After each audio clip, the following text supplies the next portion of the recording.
My name is Daniel Carter. I've been a long-haul truck driver for more than 10 years now. I've hauled just about everything you can imagine. Groceries, furniture, machine parts, you name it. And in all those years on the road, I've seen plenty of strange things. But nothing, and I mean nothing, has ever shaken me the way that night in Kansas did. It was the middle of winter, February 2nd, 2019.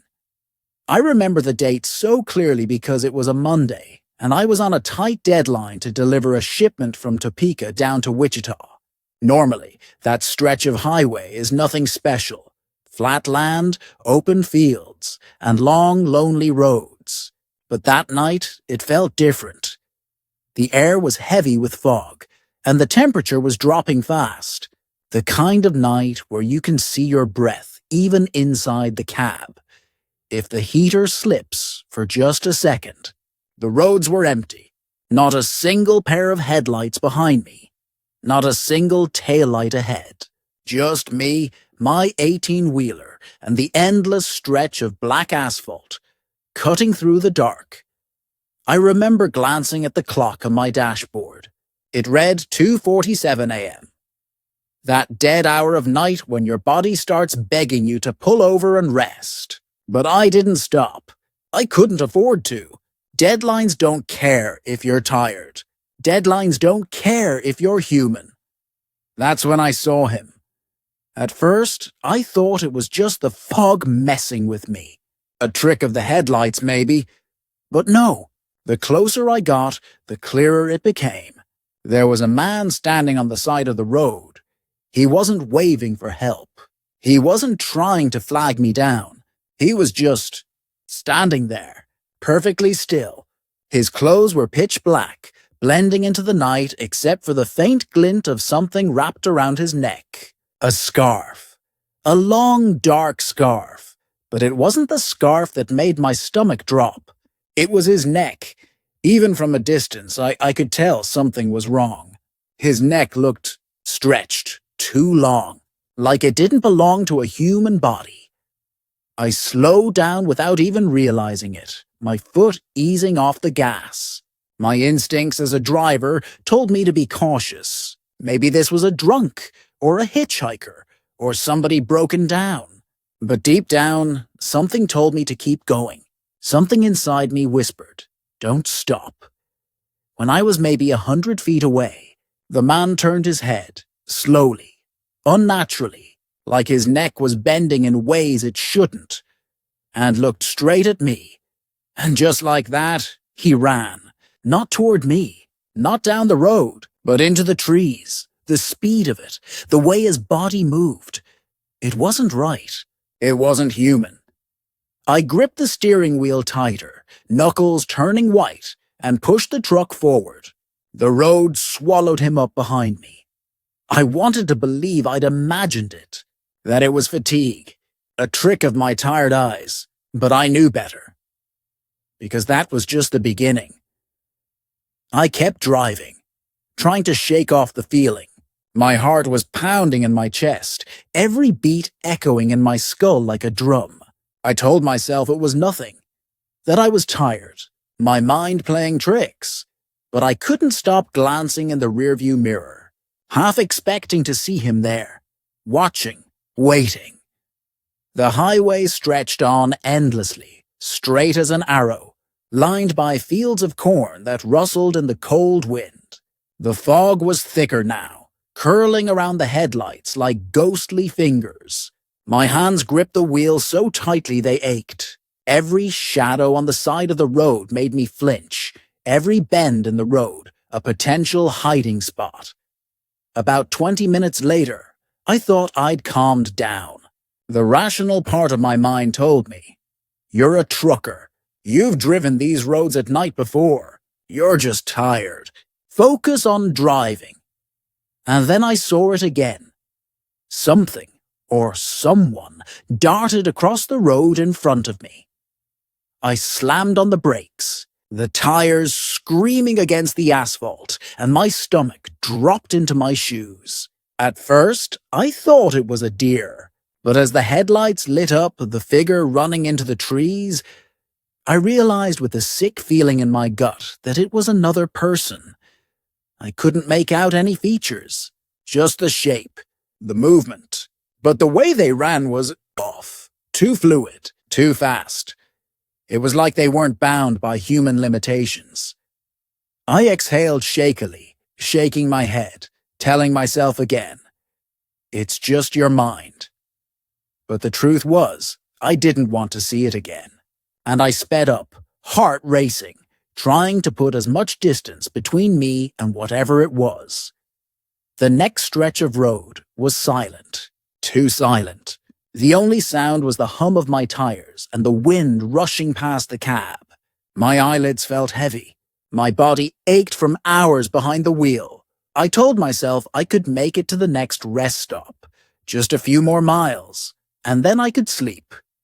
40 minutes or so left. Every second stretched endlessly. My eyes were dry and burning. I was swerving slightly, almost hitting the lane lines. I reached for my water bottle, splashed some water on my face, rubbed it in. But it barely helped. I had to stay awake. I had to make it. Finally, I spotted a small clearing on the side of the road, a gravel patch meant for a quick stop. Relief washed over me. I eased the truck into the spot, put it in park and leaned back. My body was so exhausted I didn't even care that the heater was on full blast. My eyelids closed almost immediately. Sleep claimed me in an instant, but not for long. I woke suddenly. My gut told me something wasn't right. Something was watching. My heart jumped as I scanned the darkness through the windshield.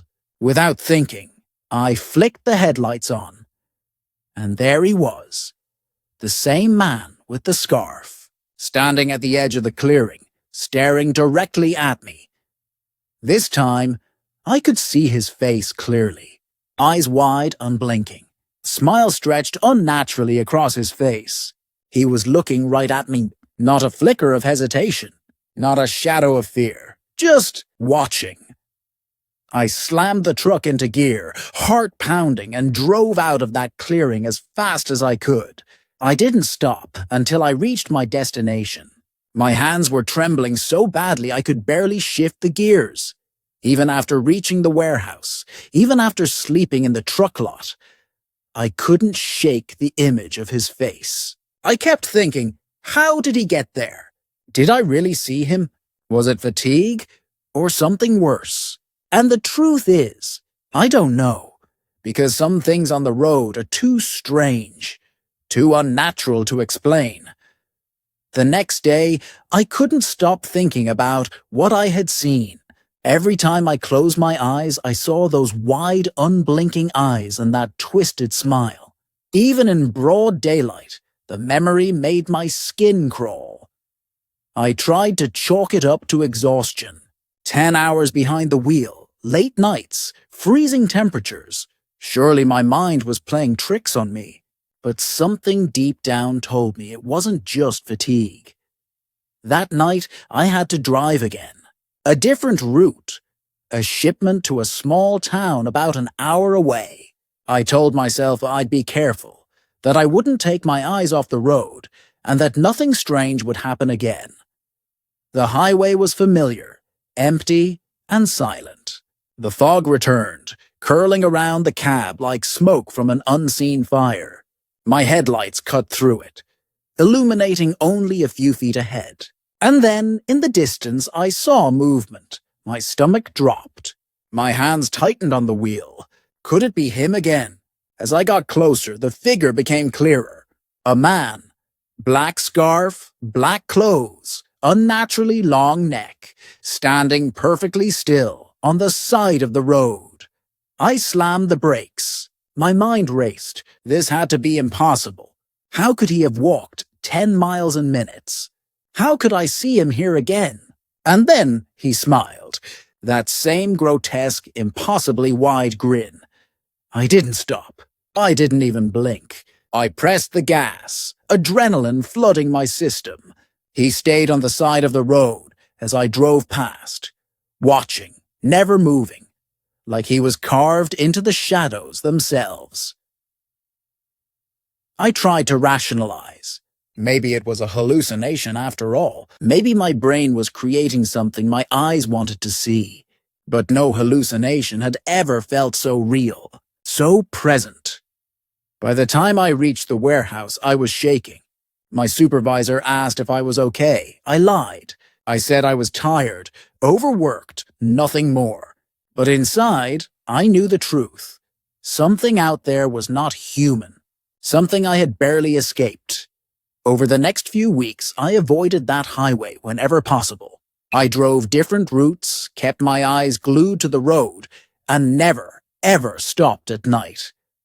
But the memories stayed. Every time I closed my eyes in the dark, I saw those eyes. That smile. The scarf fluttering in the wind. I'd wake up in cold sweats, wondering if I was still on that road. I even started keeping a notebook. Every detail, every movement, every shadow. I had to write it down. I had to make sense of it. And then it happened again. One particularly cold night, I was driving back from Wichita. The highway was silent. My headlights cut through the fog. I felt a strange chill crawl up my spine. And there he was, standing exactly where I had first seen him, staring right at me, only this time. There was movement in the trees behind him, shadows shifting unnaturally, too fast to be animals. My gut told me to turn around, to run. But I was trapped on the highway. No exit, no way out. I took a deep breath and hit the gas. My tires screeched, the engine roared, and I passed him. But I didn't just drive. I floored it, praying that nothing would appear in front of me again. When I finally reached a safe area, I pulled over, heart hammering, sweat soaking my shirt. I sat there in silence, trying to breathe normally. My mind screamed for answers, but there were none. I called my best friend, another trucker, and told him everything. He laughed at first, thinking I was joking. But when I described him, the long neck, the scarf, the smile, his laughter died. "You don't ever see him in person," he said quietly. "You just see him. Some of us have. Some of us get followed." I hung up, my hands shaking. I didn't sleep that night. I didn't sleep for many nights after. Because out there, on those lonely highways, he waits, always watching, always patient. And no matter how far you drive or how fast you go, sometimes you can't escape. Days turned into weeks, but the memory of that man on the highway never left me. Even during the day, I would find myself glancing at shadows, imagining him lurking just out of sight. My friends noticed it too. They'd ask if I was okay. I'd smile and nod. But the truth was far from okay. I started changing my routes, trying to avoid the highways where I first saw him. But it was impossible. As a long-haul trucker, you don't always get a choice of roads. Sometimes you're forced to take the same stretches, night after night, hour after hour. One particularly cold evening, I was hauling a shipment from Wichita to a small town on the outskirts of Kansas City. The fog was thicker than usual, curling around the cab like smoke from an unseen fire. My headlights barely cut through the white mist. That's when I saw movement in the distance. My stomach dropped. My first instinct was to dismiss it. Maybe an animal, maybe just a trick of the light. But deep down, I knew better. As I got closer, my worst fears came true. He was there. Black scarf, long neck, that same grotesque smile. But this time, he wasn't standing on the side of the road. He was in the middle of the lane, blocking my path. I slammed on the brakes, the tires squealing against the asphalt. My heart raced like a jackhammer. My breath came in ragged gasps. I thought about swerving, but there wasn't enough room. The highway was narrow, the fog thick, and then, in a moment that felt like it lasted forever, he stepped aside. Just a slow, deliberate movement, almost as if he wanted me to see him. I floored the gas and passed, my hands trembling, my vision blurring. I kept looking in the rearview mirror, expecting him to appear behind me, running at impossible speed, but he didn't. When I finally reached a rest area, I pulled in and sat there, my hands shaking on the wheel. I wanted to believe it was over, that maybe it was just my mind playing tricks. But I knew deep down that he was real, and that he had chosen me. Over the next few nights, I couldn't sleep. I'd stay awake for hours, staring at the ceiling of my truck cab, imagining his eyes, imagining that twisted smile. Every creak of the trailer, every shadow in the fog sent my heart racing. I started talking to other truckers. Some laughed, some didn't believe me, but a few told me something chilling. That stretch of highway had reports of drivers seeing figures in the fog, shadowy men that disappear into the night. They said some drivers had quit their jobs entirely after encounters like mine. I tried rationalizing it. Hallucinations, stress, exhaustion. But the feeling that he was real, that he had been watching me, never went away. Every time I closed my eyes, I saw him, waiting, smiling, stretching his long neck toward the foggy night. And then, one night, something changed. I was alone on the road, the highway empty, fog thick. I thought I was ready this time. I'd faced him before, I told myself. I'd survived. I'd be careful. But as I rounded a bend, I saw him again. And this time, he wasn't on the road. He was standing on the hill above it, watching me as I drove. And for the first time, I saw his shadow moving unnaturally, bending and stretching in ways that no human body could. I gripped the wheel with white-knuckled hands, my knuckles turning pale. My mind screamed at me to stop, to get out, to run. But I couldn't. I was trapped in my cab, trapped on that lonely highway, with no one around for miles. The fog seemed to close in, swallowing the headlights. The temperature dropped suddenly, cold like ice crawling through my veins. And then he disappeared. I thought it was over. I thought I'd finally escaped. But I knew better. He was still out there, waiting, patient, watching. And I would never forget those unblinking eyes, the grotesque smile, and the scarf fluttering in the wind, no matter how many miles I put between myself and that road. It had been weeks since the first sighting, weeks of paranoia, sleepless nights, and endless highway miles. I, Daniel Carter, had driven through storms, fog, and freezing nights, but nothing prepared me for that final night. I was hauling a late shipment, the highway almost entirely empty. The fog was so thick it felt like a wall in front of my truck. Every creak of the cab, every hum of the tires over the asphalt made me jump. My eyes were burning from staring ahead for so long. And then I saw him. Not in the distance, not on the side of the road. He was standing in the lane ahead, blocking my truck completely. I slammed the brakes. My tires screamed against the asphalt, the truck skidding slightly. I froze, heart hammering, sweat soaking my shirt. There was nowhere to go. No shoulder, no side street. Just him. Black scarf, twisted neck, grotesque smile. For a moment, everything froze. Time slowed. The world seemed to hold its breath. And then he moved, slowly, gliding toward the truck, as if the road itself obeyed him. My rational mind screamed, "This isn't real! You're dreaming! Wake up!" But it was real. I gripped the wheel tighter, floored the gas, and the truck surged forward. My headlights caught him for a split second, and I saw his eyes wide, unblinking, staring straight into mine. Then he was gone. No trace, no sound, only the fog and the empty highway. I drove the rest of the night with every sense on high alert, When I reached the warehouse, I parked, still trembling. I sat there in silence for hours, trying to convince myself that maybe, just maybe, I had escaped him for good. Weeks passed. I avoided the highway, switched routes, and even considered quitting. But truck driving was my life, and I couldn't run forever. Yet every time I pass a lonely stretch of road at night, every time the fog rolls in thick and heavy, I feel it.